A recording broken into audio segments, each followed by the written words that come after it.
अरे सरवा तनाई बहुत तेज हमके मैदान लगल बा। का बताई लेटरिंग एक सरवा आदत हो गइल बा।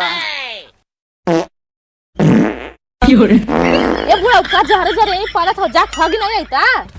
अरे बतैया हगे तो जाता है लेकिन नहीं बताऊ लेटरिंग हमें कहाँ बा। ए बुढ़ा या लाइटिंग उटिंग नहीं बा जा खेत में नहीं हगी आईता। अरे बतैया हमके खेते में हगल एक आदत ना यही बताऊ लेटरिंग वेटरिंग नहीं बा हम कहाँ हगी। ए बुढ़ा जा अपने बिछौना फगियावा। अरे बाप रे बाप बिछौना फगब तो बात सही नहीं लगी। आज के जमाने में लड़के पढ़ा लिखल नहीं चाहत हमें। एक पहले के जमाना रहल हमार दादा परदादा नदी पार करके पढ़े जात रहल। मैडम जी हमार दादा रहलन बिजली गिरत रहल में पढ़त रहलन। ए मगर तोर दादा रे मैडम जी हमार दादा रहलन तरई कजोरी में पढ़त रहलन।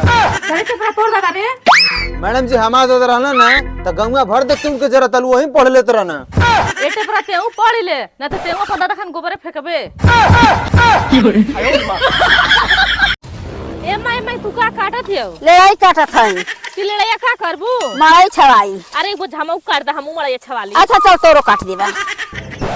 ए भाई बा बोल भाई बा। उहरा में लखन अगमाई है इनका। हाँ वही।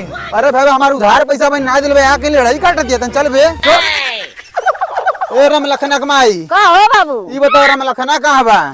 ए बाबू राम लखना का ये घर हम सुतल बा। मनी सरवत नहीं घर द्वार छोड़ के उ सरवा घारे में सुतल बा। ए बाबू का कर हम लखना खोजत हवा। ए चाची राम लखना सरवा हमसे 2000 रुपया उधार लेके सरवा भागल बा। खोजली सरवा मिलेला नहीं आज तू बता देलू चलते सरवा घारिया में घुस के सड़क मार।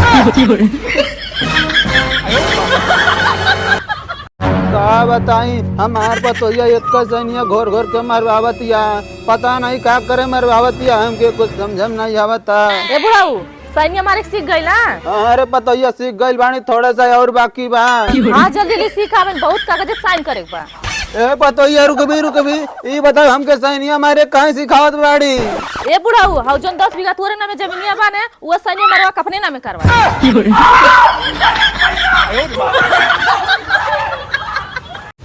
का बताई अपने घरे आधा टाली ईटा का गिरवा लेनी हमार भाई पटिया देख के जरे लगल। ए भौजी ठीक कहलू कि खाली ईटवे गिरोलू देख के कुल जरे लगल है। ई का कहीं मोरंग ना गिरोलू नहीं कुल देख के मरे लगते हैं। सही बात हो बाबू ना गिरवाई। का बताई सरवा सुतल सुतल लगेला हमार देह दुखाए। ए पतोइया कहाँ बड़ी रे तनी एक गिलास पानी लेके भी बड़ा तेज प्यास लगल बा। काहे बुढ़ाऊ का चिल्ला था हमारे पानी नहीं लेकर आके नीचे पानी पीला। चला ठीक है नीचे में यहाँ कम पानिया पी लेती लेकिन इतना याद रखिए हमार 3000 पेंशनिया आ गइल बा। का पेंशन आ गइल बा? बाबूजी आप कोई रुक के हम पानी लेके आवत हई।